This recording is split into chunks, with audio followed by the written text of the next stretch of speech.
March 3, 2024 இன்றைய நாளுக்கான இறை வார்த்தை.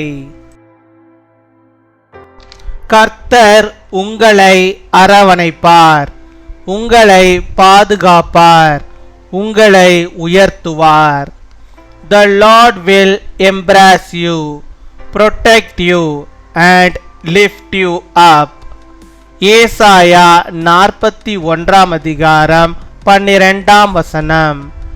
Isaiah chapter 41 verse 12.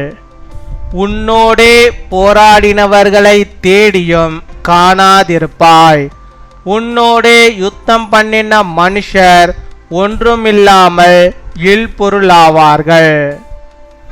என் அன்பு சகோதர சகோதரிகளே, வாழ்க்கையில் போராட்டம் என்பது தவிர்க்க முடியாதது.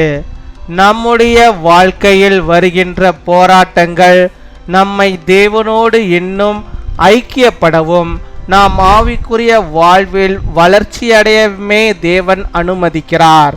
ஆனால் போராட்டமான சூழ்நிலையில் நாம் சோர்ந்து போகிறோம், கலங்குகிறோம், என்ன செய்வதே என்று தெரியாமல் கவலைப்படுகிறோம். நம்முடைய வாழ்வில் போராட்டங்களை அனுமதிக்கிற தேவன் நம்மை தனியாக விட்டு வேடிக்கை பார்க்கிறவர் அல்ல. அப்படிப்பட்ட சூழ்நிலைகளில் நமக்கு உதவி செய்து நம்மை உயர்த்துகிறவராக இருக்கிறார். என்னுடைய வாழ்க்கையில் நான் மிகுந்த போராட்டத்தின் மத்தியில் வாழ்ந்து கொண்டிருக்கிறேனே என்று கலக்கத்தோடு இருக்கும் உங்களுக்கு, உன்னோடே போராடினவர்களை தேடினாலும் காணாதிருப்பாய், உன்னோடே யுத்தம் பண்ணின மனுஷர்கள் ஒன்றுமில்லாமல் இல்பொருளாவார்கள் என்று இந்த நாளிலே கர்த்தர் வாக்குத்தத்தத்தை கொடுக்கிறார். Though you search for your enemies, you will not find them. Those who wage war against you will be as nothing at all. My dear brothers and sisters, struggle is inevitable in life. God allows the struggles in our lives to bring us closer to God and to grow in our spiritual life.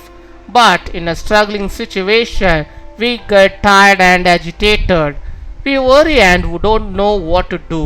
The God who allows us to struggle in our lives is not the one who leaves us alone and watches. He is the one who helps us in such situations and lifts us up. For those of who are worried that I am living in the midst of the lot of struggle in my life, you will not even find those who have struggled with you. On this day the Lord gives what he promised, that the man who fought with you will become nothing.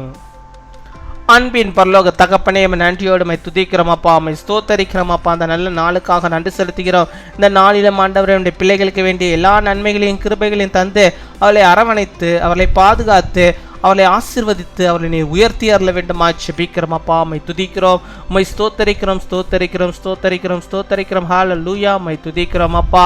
அப்பா, உன்னோடே போராடினவர்களை நீர் காண மாட்டாய், அவர்கள் யுத்தம் பண்ணின மனுஷர்கள் எல்லாம் இல்பொருளாவார்கள் என்ற வார்த்தையின்படியாகவே அப்பா, நம்முடைய பிள்ளைகளுக்கு ஆண்டவரே அப்பா, இந்த நாளிலும் ஆண்டவரே என்னென்ன போராட்டங்கள் ஆண்டவர்களுக்கு விரோதமாக இருக்கிறதோ அந்த போராட்டங்கள் எல்லாம் ஆண்டவரே அவர்களுக்கு இந்த நாளில் முடிவுக்கு வரும்படியாக நீர் கிருபை தர வேண்டுமா ஜெபிக்கிறோம். அவர்களுக்கு ஏற்பட்டிருக்க இந்த போராட்டத்தினாலே அவர்கள் கவலைப்பட்டு கொண்டிருக்கிறார்கள் அப்பா. அந்த வாழ்க்கையில் இருக்கிற அந்த கவலைகளை ஆண்டவர் நீர் எடுத்து போட்டு ஆண்டவரே அப்பா, நீர் அவர்களுக்கு சுகத்தையும் பலத்தையும் ஆரோக்கியத்தையும் சந்தோஷத்தையும் மகிழ்ச்சியும் தேவனே நீர் தந்து அவளை வழிநடத்தி அருள வேண்டுமா ஜெபிக்கிறோம் அப்பா.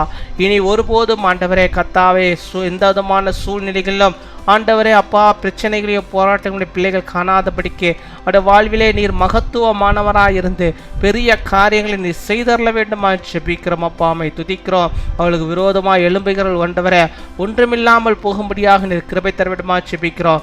ஒன்றும் ஆண்டவருடைய பிள்ளைகளை ஆண்டவரை சேதப்படுத்தாதபடிக்கு அணுகாதபடிக்கு ஆண்டவர் நீர்களுக்கு துணையாக இருந்து பாதுகாத்துக் கொள்ள வேண்டுமா ஜெபிக்கிறோம் அப்பா. மை துதிக்கிறோம், மை ஸ்தோத்தரிக்கிறோம், ஸ்தோத்தரிக்கிறோம், ஸ்தோத்தரிக்கிறோம் ஆண்டவரே. உடைய பிள்ளைகள் எந்தெந்த காரியத்தை இந்த நாளில முன்குறித்து செபிக்கிறார்களோ அத்தனை காரியங்களும் ஆண்டவர் நீர் வெற்றியும் ஆண்டவரே சுகத்தையும் அருள கொள்ள வேண்டுமா ஜெபிக்கிறோம். அப்பா உம்மை துதிக்கிறோம், உம்மை ஸ்தோத்தரிக்கிறோம். பெரிய காரியங்களை செய்யும் எடுக்கிற பிரயாசங்கள் எல்லாவற்றிலும் வெற்றியை நீர் தர வேண்டுமா ஜெபிக்கிறோம். ஆண்டவரே நேரே ஆசீர்வதித்தருள்வீராக. பலவீனத்தின் மத்தியிலே இருக்கிற பிள்ளைகளுக்கு பலவீனங்களை மாற்றி நல்ல சுக வாழ்வை தந்து ஆசீர்வதித்தருளும். ஆண்டவரே முதியோர்களுக்காக ஜெபிக்கிறோம். ஆண்டவரே கைவிடப்பட்ட சூழ்நிலையிலே ஜெபிக்கிற பிள்ளைகளுக்கு ஆண்டவர் நீர் ஆறுதலாய் தேறுதலாய் இருந்து அவள் காரியங்கள் எல்லாம் வெற்றியாய் அமையும்படியாக நீர் பாதுகாத்துக் கொள்ள வேண்டுமா ஜெபிக்கிறோம். உம்மை துதிக்கிறோம், உம்மை ஸ்தோத்தரிக்கிறோம். இந்த நாளிலே தங்கள் பிறந்த நாளை கொண்டாடுகிற பிள்ளைகளுக்காக ஜெபிக்கிறோம். அநேக பிறந்த நாட்கள் நம்முடைய பிள்ளைகள் காணும்படியாக நல்ல சுகத்தை பலத்தை ஆரோக்கியத்தை பெற்று தீர்க்க ஆயுசலை பெற்று அவள் வாழும்படியாக நிற்கிறவை தருவீராக. அவளை அரவணைத்துக் கொள்வீராக, பாதுகாப்பீராக.